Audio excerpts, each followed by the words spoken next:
Ooh, season two. We got another great one for season two. All right, joining me today is Doctor. We'll say it again, Doctor Jonathan Solomon, a husband, mentor, and one thing I read is that you wrote your dissertation on the experiences of academically gifted African American men at HBCUs, historically black colleges and universities, and that to me works perfect for today's episode, which is the importance of an HBCU. Um, so first and foremost, thank you for coming. Thank you for being here, giving energy, time, and experience. I usually started off one positive thing, one negative thing to keep it balanced. So talk to us. Give us one positive thing going on right now. Oh man, yeah. So thank you for allowing me to be in the space, man. I appreciate it, and I appreciate what you're doing with this space. So definitely looking forward to conversation. One positive thing I would say, um, I have recently, within the last year or so, like reconnected a lot with nature, and so I've been trying to just be outside a little bit more. And I think the weather was good enough today to start the day off with a hike. So met up with one of my friends, went on a hike, brought the dog out, and so that does wonders for my mental health and all of those things. And so definitely say that's a positive thing. Uh, a negative thing, I'm not experiencing too many negatives right now. Yeah. But one thing that I will say is that I've been in a constant battle with trying to find that balance between work being the thing that you're passionate about, but letting work be work.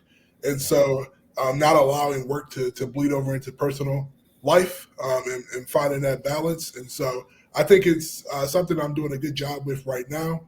But it sometimes it trickles back in, and I have to like regroup and remind myself that that's not going to be my identity or something that I'm going to let bleed over into my personal life.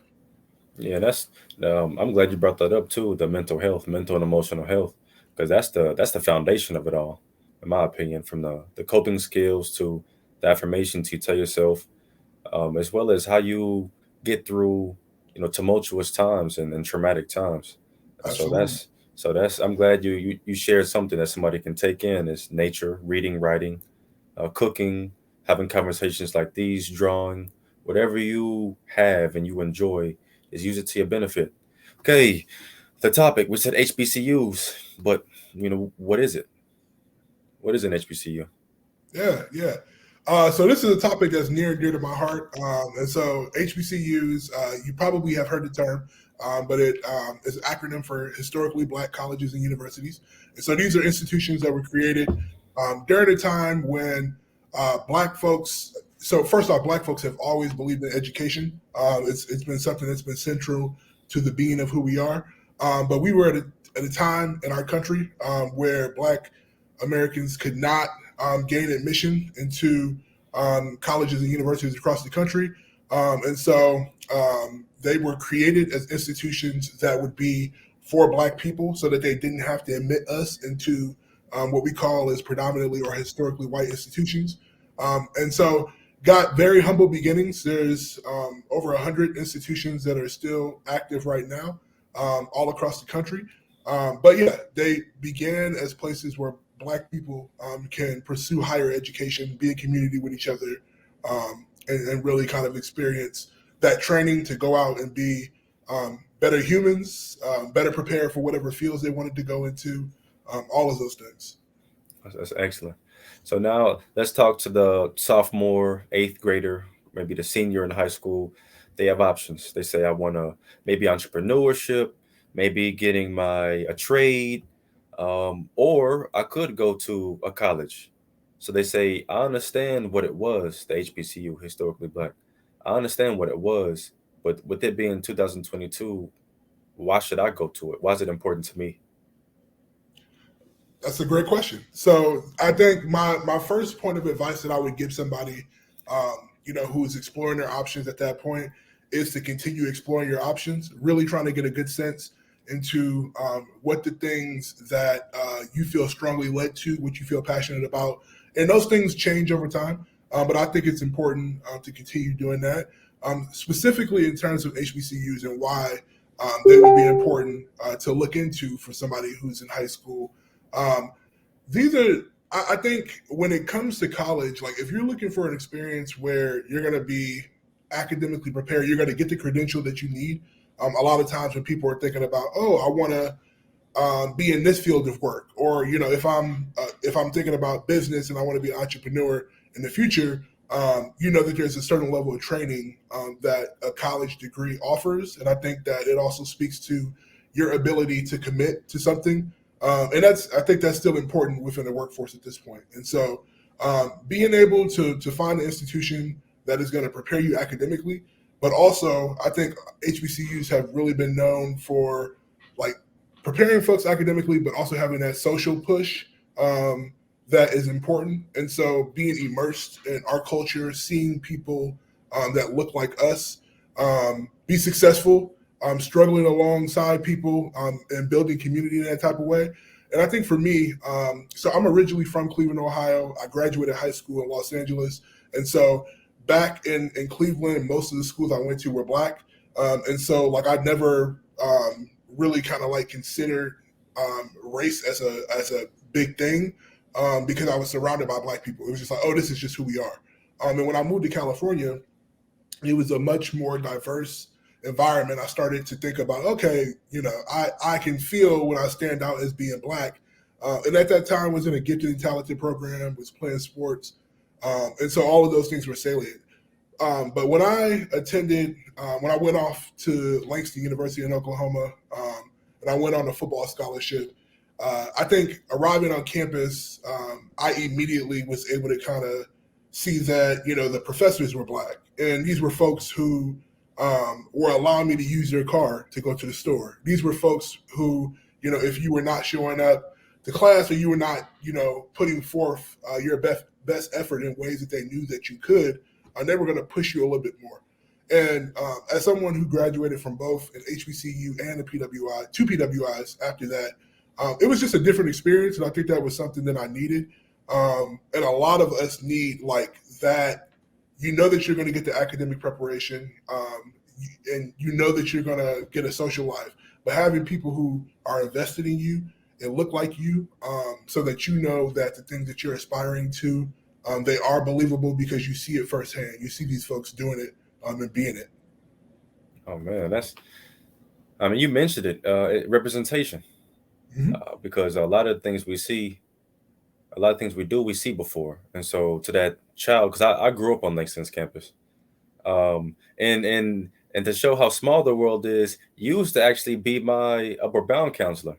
Sure did. At LANGSTON, and this is beautiful how things like that work.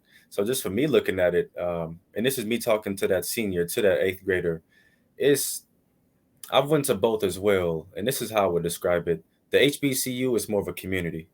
It's more cohesion, to where you do get that higher level of accountability, that assistance you might need, that help, that structure that they know you need. You just don't realize it yet. So it's more invested when it comes to. Because I went to UCO, University of Central Oklahoma, and there it was more business.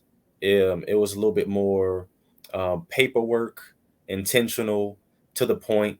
You don't get it right, consequences. You don't get that right, then it's time for you to find something else.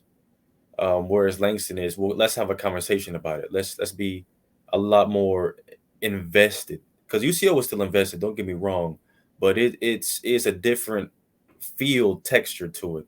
That's how I would describe it.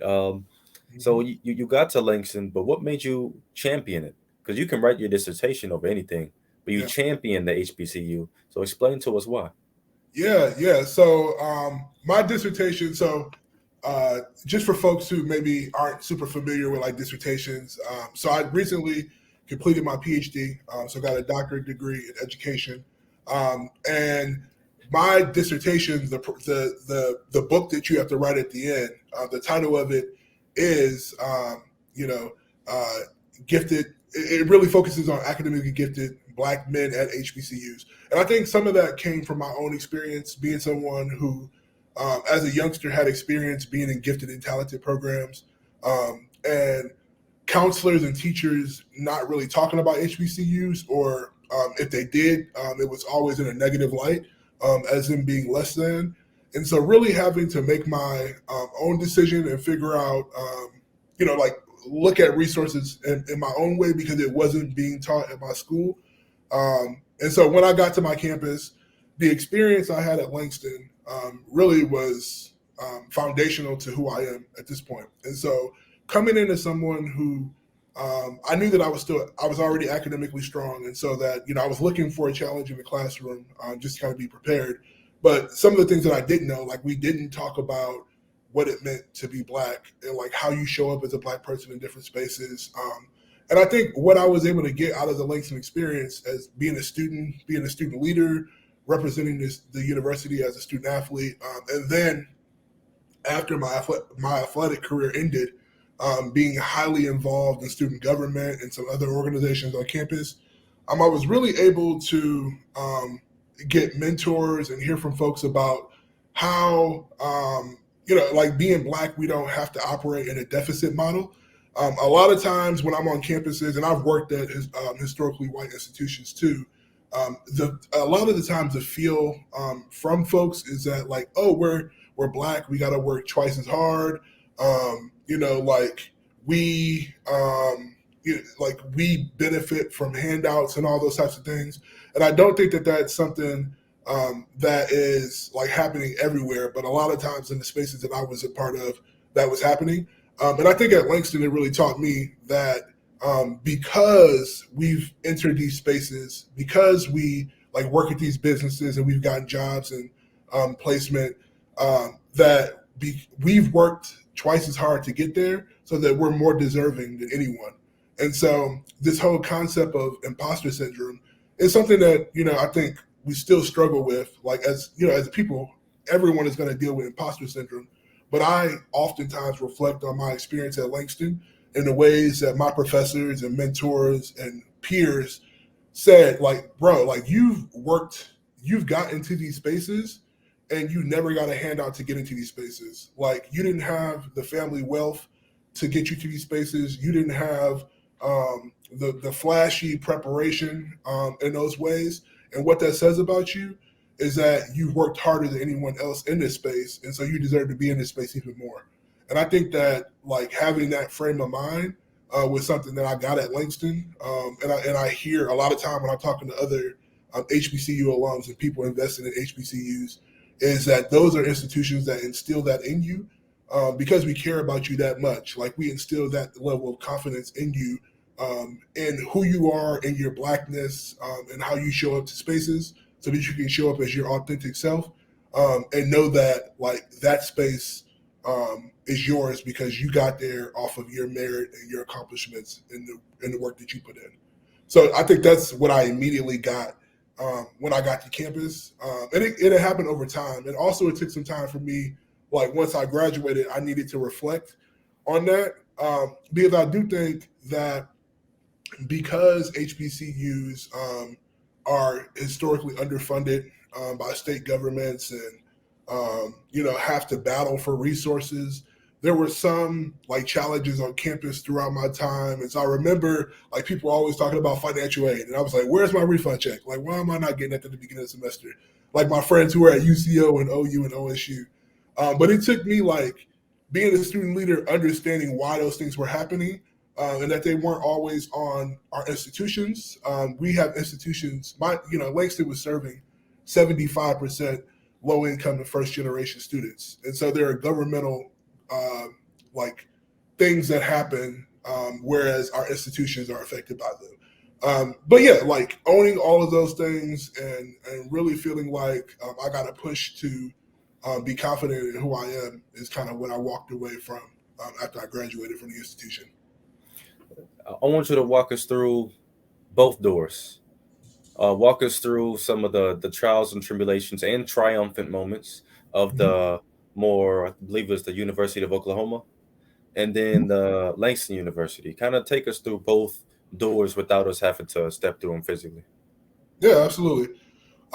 So like both, when you say trials and tribulation, you want me to focus on like the negative, like challenging experiences that I've had? Absolutely. Like maybe the lowest point and the highest point of both. Yeah. So I went to the University of Oklahoma for graduate school, got my master's there, and I just finished at Indiana State University. with my PhD. So had both of those experiences. And in terms of some of the highs, man, I'm a sports guy. So I love the passion for the institution, being able to be a part of an institution that has big time sports. I think that the culture is great. People like are excited about the institution, and there's a lot of money pumping through. And so when I went off to OU, some of the things that I was really grateful for was just the number of different programs that were offered. I was someone who was in the higher education student affairs program, but I was thinking about being a college athletic director. And so being at OU meant that I had an opportunity to work with big time sports and really get a sense of like, is this something that I want to be a part of? But there was just money everywhere. There was money for different things. I remember walking around campus and like we had an app for free food. And so like other students would tell you like when free food was happening, and so like those types of things, there's just so much money. There's so many ways to find money on those types of campuses. And that was something I was really grateful for.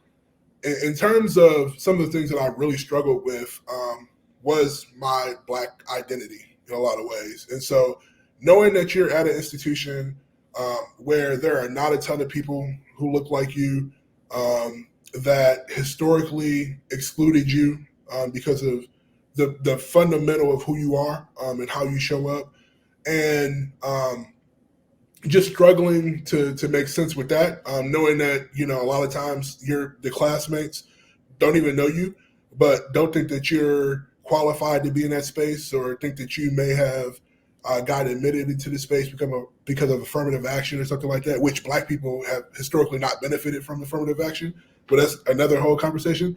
But just knowing that you have the weight of carrying your community in a space like that, like professors will look at you expecting you to speak for all Black people or to bring your Black experience to the space, and knowing that they also capitalize off of that. So thinking about, sports, you have all these Black bodies on campus, and I think we're getting better now with paying student athletes, but the institution is benefiting off of Black bodies, and so I think that especially my first year, I struggled because I didn't have the community that I was used to having at LANGSTON. And I think it was at LANGSTON, I didn't need to search out for the community. Like it was literally around me. And so even if I didn't want to say, oh, I'm going to join a club, like Blackness was around me and I couldn't escape it, So that was just a great thing that I experienced. And at OU, it wasn't until my second year that I said, you know what, I need to find my community. And so I joined the Black Graduate Student Association there. And that was exactly what I needed. Like it was folks who look like me, who we could have a space where we talk about, what it means to be Black in these white spaces, because that is also important, like taking up space. And just being able to kind of reflect on our experiences and build each other up and do things that feel good to us. And so like, we knew that the programs on campus weren't necessarily geared towards Black people. And so we brought our own sense of self to campus and did things that made us feel good. We would have like spades nights at the time. Watching Scandal was big. And so we would all come together and watch Scandal. And, just doing things that for us as Black people was important in terms of building community. And so like I would say, that experience, I still think I had an overall positive experience attending the PWI. It just looked different. And I knew that I wouldn't feel as tied to the institution in terms of my identity and what I care about as much because the institution had not been historically created for someone like me. And in terms of my LANGSTON experience, I think it was a little bit of the opposite. I feel extremely connected to the institution because of its history and why it operates today. And so like the work that it's doing in Oklahoma, what LANGSTON has meant to Black Oklahoma history. I remember coming to campus and there were a couple of things I had never heard of. I had never heard of Black Wall Street, so didn't know what that was. And I also didn't know that Black people lived in Oklahoma. And so I was just like, oh, I know I'm going to this Black school in Oklahoma, but I feel like Oklahoma is like 99% white. And that just was not the case. I didn't know about the history of Black towns in Oklahoma. And I think that it just, as someone who came in with aspirations of being a history teacher, I quickly learned how much of history had been ignored and erased from my experience. And so like it just had me like wanting to like find new knowledge, all this knowledge that had been kept from me in my own books in schools that I thought that, you know, were invested in me in that type of way. So yeah, I think just like learning about Black history and just like Black history within our states, within the system, and all those types of things was great. And I would say some of the trials, I think like having to experience, like being at an institution that was under-resourced meant that we didn't have as many options. And so on campus, the dining options were not, we didn't have like 12 restaurants like some other schools. And yeah, like when I was playing football, I remember us kind of like struggling to get books. So as a student athlete, I was supposed to have like access to these books and all that type of stuff and not have to pay for it. But because we were like under resources and they were really making it do with what they had, like there were some times where I had to share some materials with like other classmates and stuff like that. And during that time, like I was frustrated. I'm just like, no, this is not how it's supposed to be. And I have friends that, you know, I spent a lot of time at OSU. So I have friends who are having a very different experience in terms of those things. But in what they were lacking, I was getting out of LANGSTON. And I think that it just made me appreciate our institutions even more. Like knowing that they're experiencing these challenges from the state, like they're getting underfunded by millions and millions of dollars and still finding a way to create this transformational experience for students who a lot of times don't come from homes where everyone went to college or there's a ton of money. So I think those are kind of like pros and cons in terms of some of the things that I experienced during my time in college. And that's what we needed. That's what we needed, and I appreciate you for sharing. You talked about imposter syndrome, you know, mental and emotional health, being around people who resemble you for that experience. Uh, Talk to us about why is this important to the psyche? Why is it important to the subconscious? Yeah. So I will say that I've learned that imposter syndrome shows up um, all the time. And so, like, even no matter how far you think that you've made it, you can still battle with imposter syndrome. And I think that it's important to be surrounded by folks who either like look like you or maybe you experience imposter syndrome in terms of the ideas you have. And so like being in a space where folks are thinking creatively like you, I think all of that just kind of reminds you that you're not crazy, that you are like you can show up in the ways that you feel most true to yourself in those types of ways. And so for me, I think the biggest sources of imposter syndrome that I've experienced have been being Black, like being in spaces that are aggressively white, and then feeling like I couldn't show up as my true self in those spaces. And so like having to code switch, having to change the way I talk, having to, not, just like not bring my full self to the table. And I think I've also experienced some imposter syndrome as someone who grew up extremely poor, being in spaces where people just, that was not their experience. And so one of my experiences, and I talk about a lot in graduate school, I remember that I was presenting and I had a professor who looked like me, who was Black, in the middle of my presentation told me to stop speaking in slang. And for me, that was like demoralizing in a lot of ways because like Black language and Black vernacular is not respected. I think we respect all these different languages and dialects from other people, but a lot of times just the way that Black people talk and the way that Black people show up, and also just like the regional differences. So as being someone from Ohio, like there may be certain ways that I say different things in a very different way. And so to think that I was in a space where I knew that I was qualified to be in, but the very foundation of who I am, the way that I talk. I was being told to not do that, and it was in a room full of white folks. That was demoralizing for me, and I think it made me take a step back. It almost made me like want to drop out of the program. It's like I feel like an imposter. Like, how did I get into this program? How did I get into this space? Did I fool people in getting in here? And so, again, I think that's why community is important, because I was able to go to some other Black folks and be like, yo, and even before I said anything, they were like, yo, that was wrong. Like, that was absolutely wrong. People who had my back in that situation and felt like it was wrong. And I think for me, that also kind of influenced my dissertation, like why I wanted to focus on Blackness and be able to amplify the voices of gifted Black men who maybe don't look like they are quote unquote gifted, or don't talk like they're quote unquote gifted, but are gifted in many different ways. And so, yeah, I think it inspired my work. It inspired me to just like tap into who I am even more and to show up how I show up even more, because there are so many other people who are being told that, you can't walk like this, you can't talk like this, you can't grow your locks out and be professional. You can't do this and that.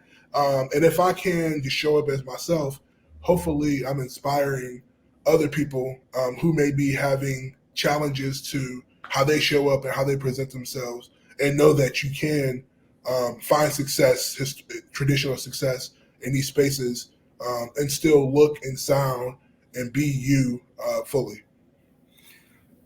And as you're talking about it, I get flashbacks to when I went to UCO, the predominantly Caucasian, predominantly white, and it is a challenge, especially when you have other African American students in class.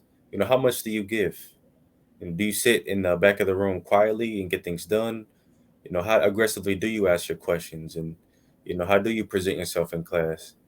Do you sit in the front? Do you sit in the middle? And so I definitely understand, and without realizing that, I suffer some of those same things as well.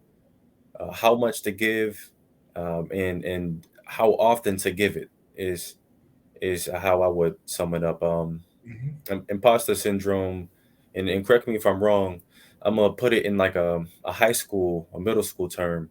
Is when other people think you should be a way versus the way you naturally are, Yep, and that disconnect and finding that balance. absolutely. Absolutely. Yeah. So I definitely get that as well. And I hate that, like, we have to internally battle with those things. It's just like, how should I show up? Like, should I speak up? Should I do this? Should I do that? And I think that we experience that in ways that a lot of other people don't. And it's extra weight that like is added to our experience on top of you just being a good student, like you handling your business. You also have to think about like how you present and how you show up. And that's just an extra weight that none of us asked for, but like given who we are, as Black people, like we're going to experience it. And so one thing that I had to tell myself too, like I got to a point where I was like, you know what, I'm not carrying that weight no more. I don't want to do that anymore. But like I respect the fact that like we have had to do that as a way of survival, because it is true. We've had to think about those things because we are in spaces that were not made for us and like have suffered violence in these types of spaces before. So it is a method of survival, and I respect that. But I acknowledge it as an extra weight that none of us signed up to carry, but that is a part of the Black experience, especially when we're in white spaces. And I think even professionally, that's something I experienced too. As someone who worked in higher education for 10 years, worked at a number of different institutions, the only time I've ever worked at a place where I felt like I could fully be myself and not have to worry about like how I position myself was working at a HBCU. And so I worked at Harris-Stowe State University in St. Louis, and really enjoyed that experience because I felt like I showed up as myself every day, and that was valuable. Like the students connected with me because of that. Like staff members loved me because of that. And I walked away and I didn't feel exhausted from like having to have a mask on all day. And so like it's just interesting, like these spaces that we've created And that's why like HBCUs are so important, is because like even on the professional side, like they're almost like safe havens for our community, for us to really, be able to be ourselves and be trained on like what that looks like, and not have to worry about, just being, like being called out for not showing up and answering a question a certain way. So yeah, I feel that that's something I've experienced too. So How do we take that same type of context and culture back to the community? We know it's here at the HBCU. We know it's here. How do we bridge like a stable pipeline and connection to the community that it seeks to serve? absolutely. Well, I think the first thing that we have to do is um, ask the question, like in these spaces, this works because. And so when I think about like in these spaces, we found success in like being connected with each other in a lot of ways, understanding the power that we have, and utilizing that. And so like we've realized that because like we've set aside these spaces and these things have worked in that type of way, like now that we know why they work, it's even more reason for us to take it into the community. And so for me, I think one thing that I've always kind of thought about in terms of just like us as Black people and like how we're able to continue to push the culture forward in whatever ways that means is we have to recognize that being Black is not a monolith.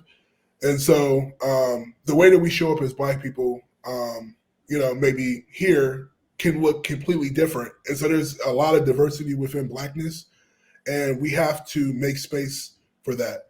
And so just understanding that there are some Black people who are going to be incredibly pro-Black, and that we need to be able to have space for them. There are some Black people who have not been around other Black people who are not going to present and talk and act in the ways that a lot of us associate Blackness with.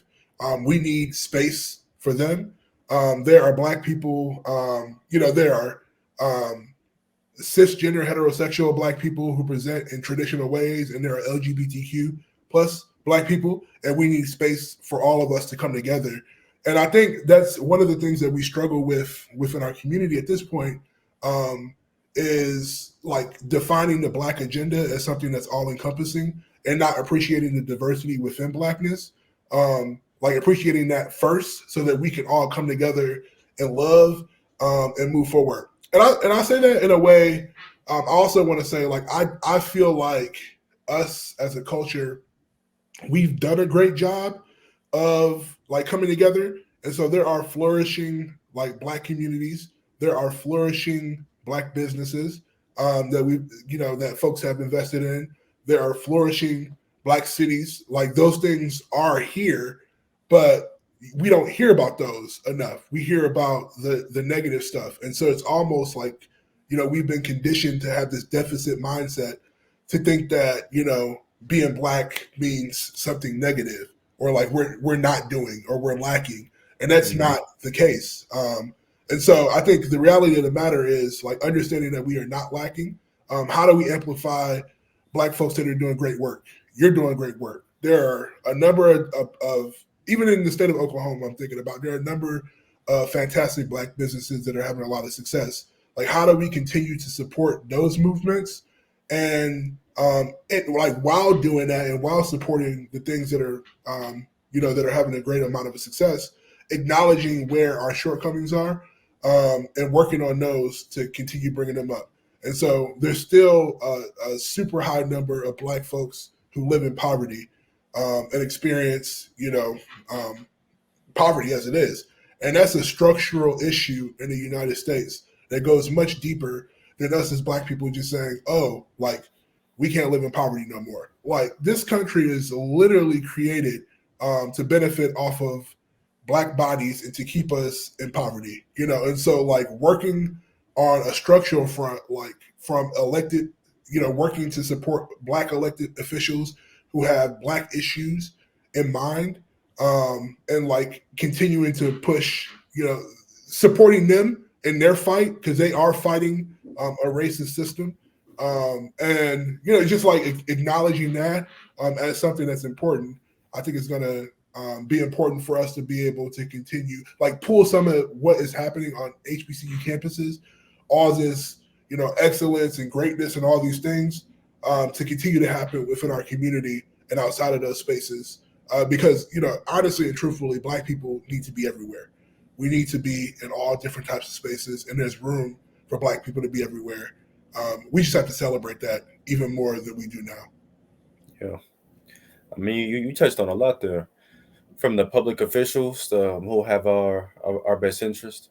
And we actually talked about that in a previous episode, the pros and cons of law school with Lorenzo Banks. And he talked about how we don't vote. We want things to change. We have a plan, and then he'll and his team and people that are similar to what he's doing to say, go vote for this person because you want this to change. This is the person that is best for the situation, and then we won't show up. And so that's what one thing I ask every guest is, how do we unify that? And some of the things that's come so far is the one of the most influential institutions in the community is the Black church. Yeah.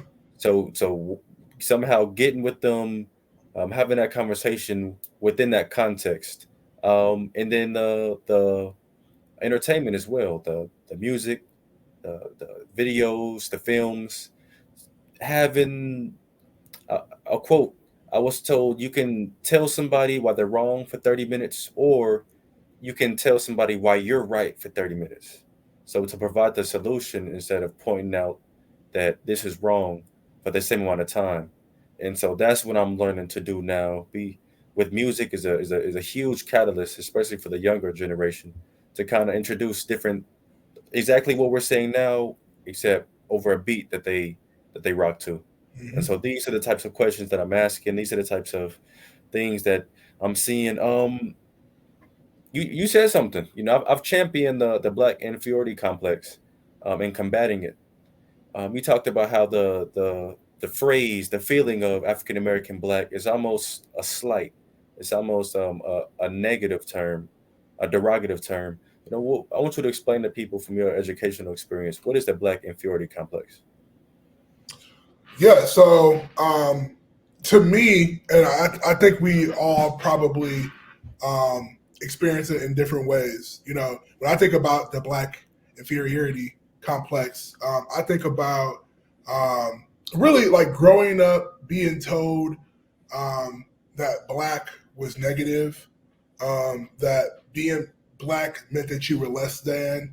Um, and just going through these stages of Black identity development, for me, like hearing that as a youngster and then seeing that in action in terms of where I saw money being distributed, and so like Black communities being more poverty riven, being more crime riven, than communities where I saw more white people and other people. Um, and so, like, for me, like, I went through those stages, especially as a kid, where I was just like, yo, like, everyone is telling me either like they're saying it with their mouths or they are displaying it with their actions, that being Black is second class in a lot of ways. And I think that we also do get to a point where we can begin to internalize those types of things. And so if we hear these negative stereotypes about Blackness and we see these stereotypes playing out in our day to day, we can internalize that and have internal challenges with our Blackness, um, like right in the midst of it. And I think for me, really how I have worked to combat that is one, understanding that as Black people, we are a subset of the general society. And so poverty is not only a Black issue. Are Black people affected by poverty? Absolutely. Again, I think it's systematic, and there is a lot of work to be done on that front. That's something that, so many generations of Black folks have experienced in this country because of slavery, Jim Crow, just historic practices to keep Black people not accumulating wealth in a lot of different ways. And I have worked to combat that and saying like that is both something that like within our community we need to work on, but also like that is something in a lot of ways that has happened to us, that like we need to be pushing for reparations for. So like because we have been systematically excluded and affected by these different type of ways, there's work for the general system that the general system needs to do, and that's not something that I need to own completely.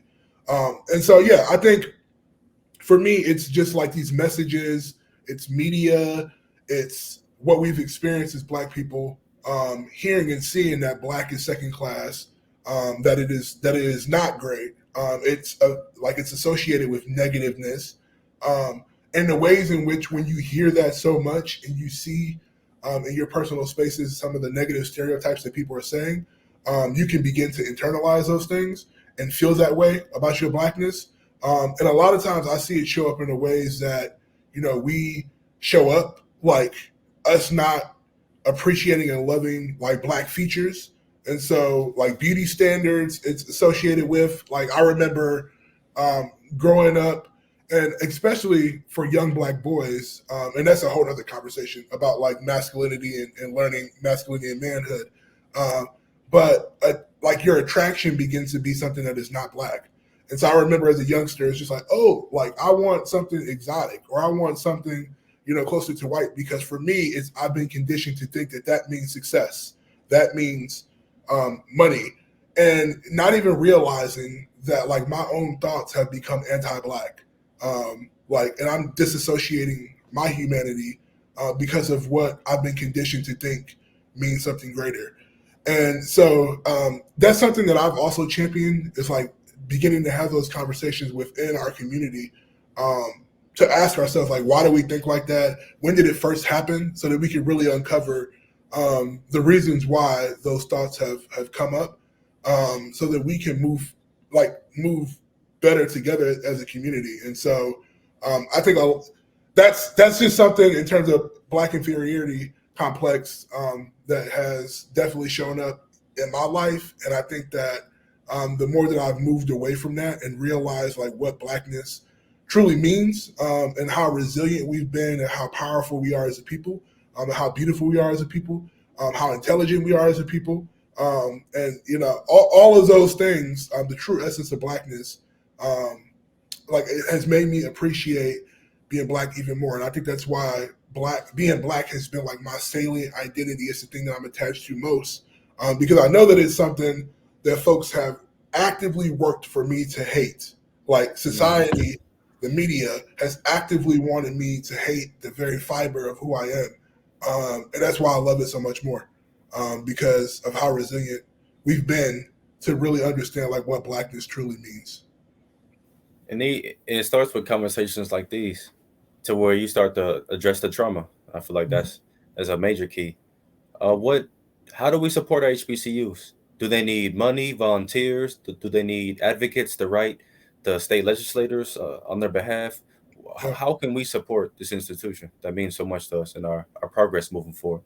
Absolutely. So they need it all. All of these things. And a couple of the points that you mentioned that I think are important in terms of sticking out, for parents who are thinking about like where to send their children, I would push that you highly consider HBCUs. Again, there are over 100 institutions. And so a lot of times within our community, I hear, oh, like some of the institutions don't have a ton of scholarship options, or they're super expensive. I would push you to research more HBCUs, because a lot of times our private institutions are more expensive, and they do have scholarship options, but sometimes you have to look for them. And so a lot of times when those conversations come up, you hear folks talking about like the Morehouse, the Spelman, the Howard, the Hampton, some of those institutions and their price tag. But there are the LANGSTONs, the Lincoln University of Missouri, the Lane College, the Stillman College, the Central State, the Kentucky State, institutions that are probably the most affordable institutions in their state. And so when you think about being able to afford those institutions, I push people to send their kids to HBCUs, because if they know that they're going to be cared for. It's a financially conscious decision. But also, there's a ton of scholarship options. And so one of my mentees recently graduated high school in the St. Louis area and was a valedictorian of his class. And I kept pushing him. I was like, hey, like, we're going to get you a full scholarship to HBCU. And at the time, he was applying to a lot of different schools. But I told him to apply to LANGSTON and to apply to the McCabe Scholar Program, which is 4 years, fully funded, tuition, fees, housing, food, all of those things. And he applied and he got it. And so he's going to school for free. So understanding that in terms of school choice, like knowing that these institutions do have resources and do have financial resources for students who are looking for scholarships, but we have to look beyond just those household names of HBCUs that we've heard, which are great, fantastic institutions, but there are other smaller public land grant institutions that do have financial assistance. Also, I just think like speaking about the greatness of HBCUs in your general spaces is something that is important to continue educating people about our institutions. And so if you're someone who is working at a business, I encourage you to ask your business, your HR office, where are our interns coming from? Like, are we advertising internships at HBCUs? Do we have pipeline programs where we're trying to bring in more students of color? Are we advertising those at HBCUs? If you're someone who's connected to politics, pushing our politicians to talk about HBCUs and the funding crisis that is happening. Just recently, I heard about a group of students at Florida A&M, FAMU, who are suing the state of Florida for millions of dollars in funds that were illegally kept from FAMU. And so again, this is examples of our institutions operating with less. It has happened in the state of Oklahoma. Millions of dollars have been withheld from Langston University by the state of Oklahoma. It happened in OKC, it happened at the main campus, and it happened in Tulsa. And so if our institutions had the money that they were rightfully owed, then they would be doing a great job. And it takes us talking about that, and it takes us advocating for our institutions. Even if you didn't go to HBCU, you can ask your state legislators, your Congress people, like, what are we doing to right the wrong that has happened at Black schools? Like, why are Black schools receiving less funding for the students that they have? So I think like talking about HBCUs and spaces, sending your children, showing up, come to homecoming. If you're in Oklahoma, October 22nd, I'll be there. I'm flying in from St. Louis. But just being in those types of spaces, being able to experience our community coming together and supporting each other and cheering for each other, I think is great as well. So those just a couple of different ways folks can support HBCUs, but any way that you think possible, I think our institutions would really appreciate it. And in turn, Black students will appreciate it. These are Black people who make up these institutions, and they would appreciate that. I've noticed a certain context and narrative when it really comes to anything Black owned. Well, for example, Black owned business, maybe they got the order wrong. Maybe something happened with communication, and then they completely, this is why I don't. It automatically goes to, this is why I don't. See, that's why you can't. But when they go to somewhere else that's Caucasian owned or another ethnicity, they get that benefit of the doubt. Mm-hmm. And so I challenge us to be more patient with each other, to be more caring and understanding with each other, and to be open to that communication instead of completely writing off. And then now you have the derogative feedback. Still hold them accountable, but Right. then give them that chance to make it right, instead of completely writing them off and then spreading that propaganda so quickly, so effortlessly, almost. Yeah. Um, I think it really, you have to extend the same amount of grace that you do to others, and understand that a lot of times, and I do that even, I remember being that person. It was like, oh, like, why, I'm putting all this money to Black owned businesses. Like, I expect my service to be a certain way. But like, I was extending grace in other businesses that I was not in my own. And so like calling that out within yourself and correcting that wrong, and extending that grace, I think you'll truly benefit it from, and all of us will benefit, in that type of way because of that. I want you to talk to the people. Where can they find you? What are you working on? Share something with us. What can we expect from you? Absolutely, man. So, working on a lot of different things right now. The easiest way to connect with me would be my website. So, www.drjonathansolomon.com. Jonathan is JONATHANSOLOMON. That's a great way to connect, and it has some links to like my social media, which I'm super active on. Um, right now, I professionally I transitioned to working in tech back in November. I'm loving it.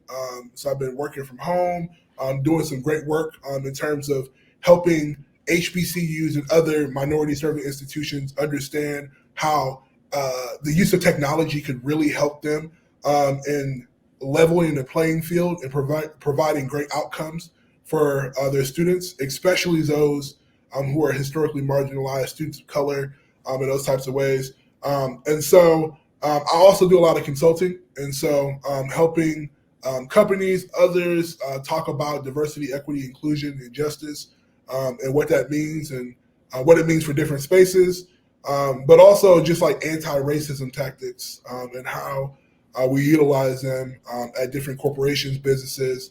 And I think at the very core of what I'm doing is I'm trying to make any space that Black people are able to be in one where they can thrive. Doing a lot of that, and also doing a lot of undoing patriarchy work. So just talking about what it means to be a man, and like elements of toxic masculinity and how we all as men can do better for our own sake, for the sake of the people that we harm, and when we don't do better, and just generally like mental health. That's something that I've been really big on, and like talking through the trauma that I've experienced, as a kid who navigated the foster care syndrome, lived in homelessness, and have had some other traumas, just like what those things mean and how they show up in my present day life, and just like how beneficial and necessary mental health and therapy and those types of resources are for the Black community to continue moving forward. Mm. If you were dying tomorrow, what would you leave behind for the youth? What words of wisdom? Words of wisdom that I would leave behind for the youth would be to be your true self as fully as you can in every space that you can. I think growing up, I was always told like how I needed to look, how I needed to talk, how I needed to perform, the things that I should be interested in. If I loved art, because I grew up loving art and music and reading books and those types of things, I was told that that wasn't masculine. Like you needed to play sports, you needed to do this. You would be picked on if you didn't.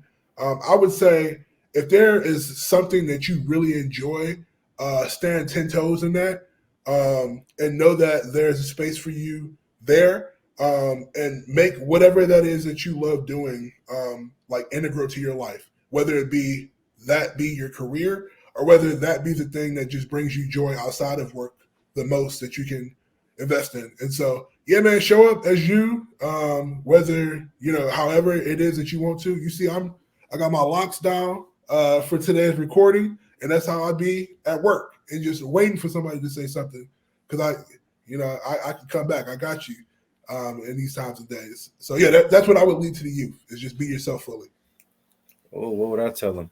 I would tell them you have the examples. We have the examples. So you can't say you don't know of any.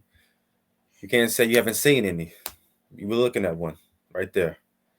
And so hear what they have to say. Find a way to integrate it or add it into your own life, however much or little you want to. And like he said, stand 10 toes on it. Just find what you're willing to lose it all for and hang on to it. Find a way to monetize it, and then be the example for the next generation, like like the doctor is for us. And with that, we thank you for joining us on Specificity. Saying Jay.